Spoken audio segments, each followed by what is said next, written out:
এই হলো আমাদের রাজ্যের উন্নয়ন ভবন, যাকে দেখে মনে হচ্ছে তার নিজেরই কিছু উন্নয়নের দরকার আছে।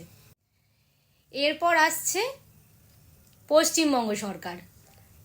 এই পশ্চিমবঙ্গ সরকারকে দেখে মনে হচ্ছে সরকার ভাঙতে বসেছে।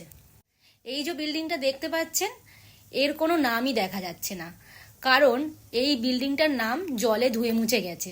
কারণটা আপনাদের বলছি। আমি যতদূর জানি এই বিল্ডিংটার নাম জলসম্পদ ভবন। এরপর দেখতে পাচ্ছি বিকাশ ভবন।